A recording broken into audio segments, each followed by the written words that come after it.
Bora ver, meu povo! Terceiro e último vídeo desta semana. E é mesmo porque esse final de semana aí seja proveitoso para você, tá? Medite na palavra e vamos pra frente aqui, gente. Vamos pra frente aqui nas narrativas bíblicas, que tá show de bola. Vamos lá. Aí está Mitra, o deus da sabedoria, dos contratos e da guerra na mitologia indo-ariana da Índia, da Pérsia e da Anatólia. Então, quando diz aqui que é identificado como o sol, Jesus é colocado como o sol da justiça, viajando pelos céus, né? Carruagem, espantar as forças do mal, as forças da treva. Então tem muita coisa que se mistura aí por causa da questão das religiões, porque uma nasceu da outra. O próprio judaísmo sofre influência da religião persa, e o cristianismo nasceu do judaísmo. E nessa imagem estão presentes serpente, escorpião, cão e o corvo, que são características da iconografia mitraica. Então, existem referências a Mitra e a Varuna 1400 anos antes de Cristo. Na verdade, agora nós estamos com um pouco mais de 400 anos antes de Cristo. Então, já existia na história, 1000 anos antes desse momento aqui que nós estamos narrando, como deuses de Mitanni, no norte da Mesopotâmia. Tá? Entre os persas, ele apareceu como filho de Mazda, Aura Mazda. Esse filho de Aura Mazda provavelmente tem a ver com aquele culto da mãe e o filho, né? Afrodite e Tammuz. Ele é o deus do bem.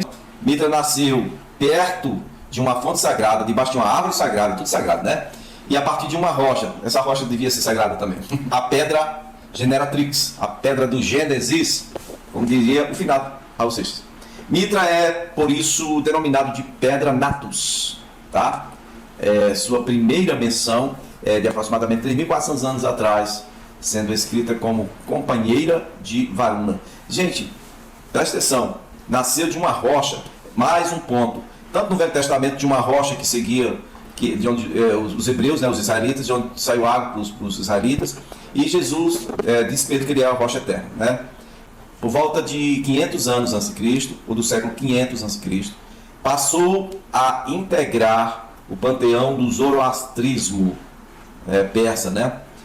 A princípio como o senhor dos elementos, depois sob forma definitiva do deus solar, ou seja, o deus Sol. O culto de Mitra chegou à Europa através dos povos helenizados, ganhando na Grécia Antiga uma efêmera analogia à deusa Hemera. Preste atenção, analogia à deusa Hemera, onde? Na Grécia.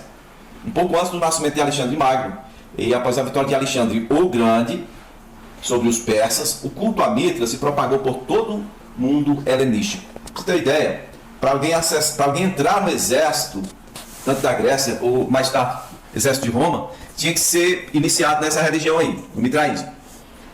Segundo Heródoto, Mitra era a deusa Afrodite. Vou repetir.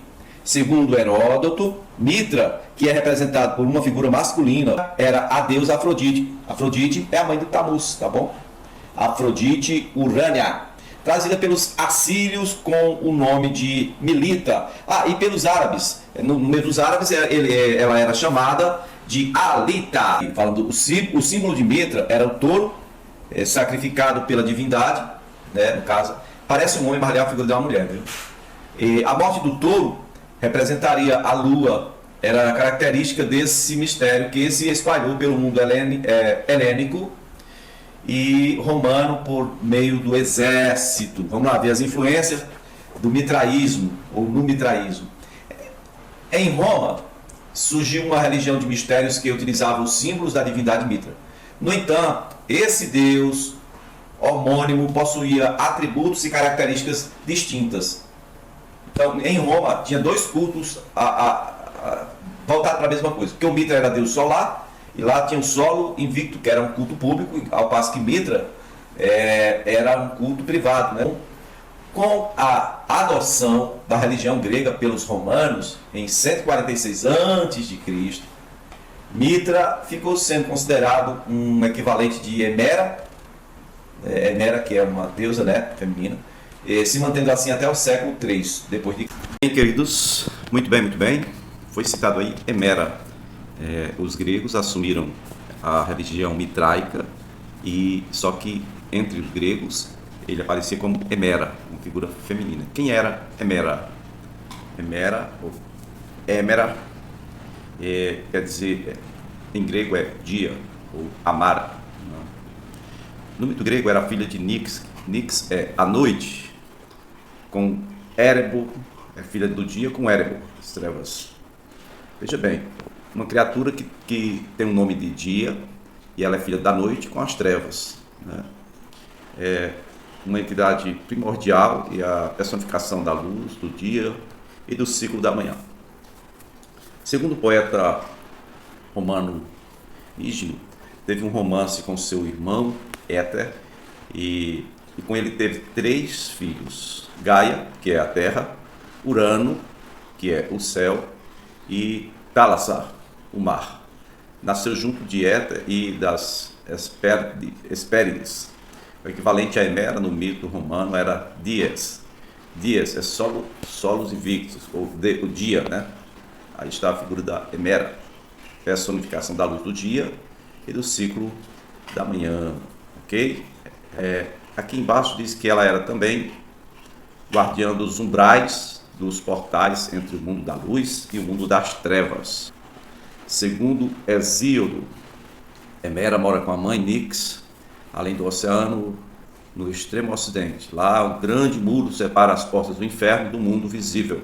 Atrás do muro, ergue-se imponente um grande palácio, onde ambas residem, mas nunca são vistas juntas.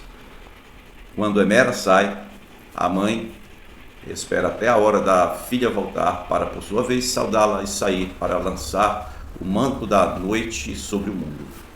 Então, quando Nix retorna ao palácio, saúda a filha e dá permissão para sair com Hélio e as Hespérides a iluminar a terra, até o fim da tarde, né? E o ciclo recomeça, como diz Hesíodo: nunca o palácio se fecha com ambas. Ok? Bom, a partir do século II, né, da era cristã, o culto a Mitra era dos mais importantes do Império Romano e numerosos santuários achados, mitreus, ou mitraea, né, foram construídos. A maior parte eram câmaras subterrâneas, com bancos em cada lado, e raras vezes eram grutas artificiais, e imagens do culto eram pintadas nas paredes. E numa delas aparecia quase sempre Mitra, que matava o touro sacrificial.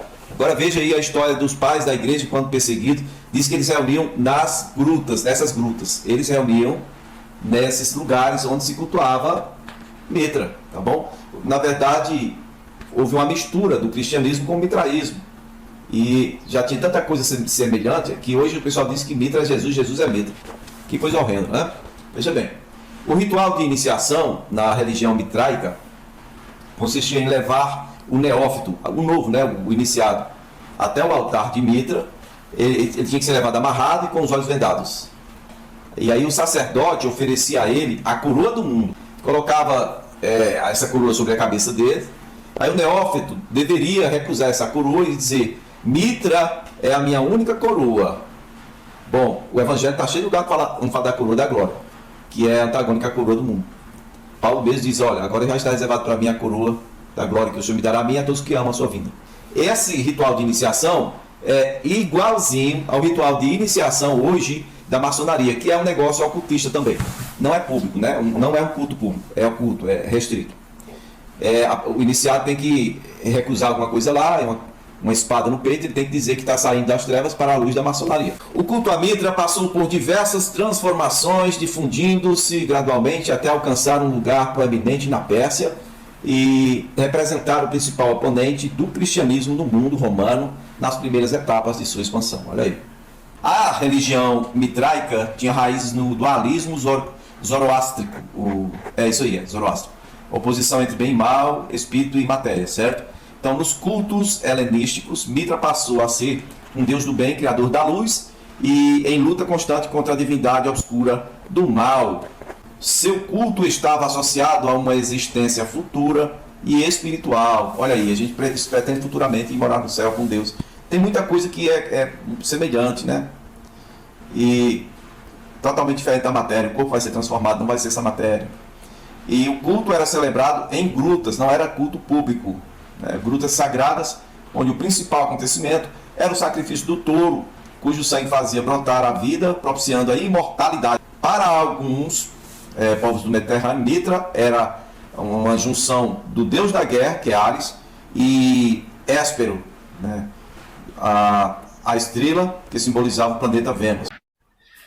Bom, e aqui no meio da carta, eu quero só que você observe bem o versículo 24, é a primeira vez que na Bíblia a gente vê isenção de impostos para os religiosos. Olha que legal. Olha, saibam também que vocês não têm autoridade para exigir impostos, tributos ou taxas de nenhum sacerdote, levita, cantor, porteiro, servidor do templo e de nenhum dos que trabalham nesse templo de Deus.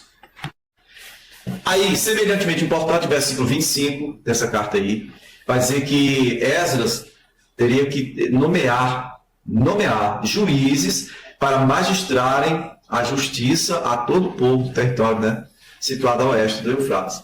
Ou seja, ele está estabelecendo aqui o judiciário, tá? Os juízes, tá bom? Não é Moisés, o juiz que Moisés estabeleceu, agora é o rei da Pérsia que está determinando que Esdras faça isso para ministrarem a justiça ao povo. Tá? Diz assim, a todos os que conhecem a lei do seu Deus. E também, aos que não as conhecem, a lei, você deverá ensiná-las. Né? Porque o Esdras ele era copista da lei e ele era sacerdote, tinha o dever de ensinar. Agora o versículo 26 termina a carta dizendo, aquele que não obedecer à lei do Deus de vocês, olha, veja, não é o Deus dos céus, aqui, aquele que não obedecer à lei do Deus de vocês e à lei do rei, do imperador persa, no caso, seja punido com morte, ou com exílio, ou com confisco de bens, ou com prisão. Ok? Bem, queridos, outro ponto que nós precisamos meditar é a respeito de quem era o sumo sacerdócio, ou do sumo sacerdócio, naquela época em que Esdras estava voltando para Jerusalém. Por que a gente precisa entender isso? É porque sempre tem aquela questão de dois poderes, poder estatal, né, governo, e tem a questão religiosa também. Questão religiosa. Então, quando a primeira leva de judeus veio para Jerusalém, que era o sumo sacerdote, era esse homem aqui, ó. O sumo sacerdote era Josué, filho de Josadac, tá? Só que isso foi lá, bem lá atrás na história, tá? Olha aqui, Josué, filho de Josadac, ou Josedec, aí, serviu como sumo sacerdote 25 anos, né? 515, 490. Certo? E aí, vamos ver aqui embaixo, vai dizer que após a restauração do templo, o segundo templo no caso, Josué, filho de Josadac, diz aqui que depois de sua morte o diabo e o arcanjo de Israel, no caso Miguel, disputaram o corpo desse homem. Porém, segundo o que diz aí, está baseado em Zacarias 3, do 1 ao 6. Porém, o que a gente vê na nossa Bíblia é lá Judas dizendo que isso aconteceu aí com relação ao corpo de Moisés. Talvez tenham colocado aqui alguma coisa porque Josué era servidor de Moisés, né? O primeiro Josué, que se chamava Osés. Então, depois dele, aí no ano 490 a 470, por 20 anos, ficou o seu filho Joiaquim, filho de Josué, Neemias 12:10. E nós estamos agora nos dias em que o sumo sacerdote em Jerusalém é o terceiro, né, depois dele, que se chama Eliasibe, filho de Joiaquim, que vai do ano 470 ao 443. Então, presta bem atenção. Hoje, na leitura dessa carta, nós estamos no ano 459. Aqui o Eliasibe tem 11 anos que ele está no sumo sacerdócio, ainda vai ficar mais um pouco, certo? Ele vai ficar até o ano 443, então ainda vai ficar um pouco mais. E o que eu estou falando isso? É porque aqui, exatamente nesse período da história, outros virão depois dele, mas nesse período da história é onde o negócio descamba, a coisa fica feia. Tipo, em que sentido? Os sacerdotes, eles começaram a se corromper e começaram a ter casamento com as mulheres daquele lugar ali. Então, isso era proibido pelo Senhor. Então, os sacerdotes, eles estavam praticamente encabeçando esse movimento de casamento na rebelião. É isso aí. Gostou do vídeo? Dá um like aí pra nós, nos ajuda aí. Se inscreve no canal, nos segue aí, nos acompanha aí. Valeu!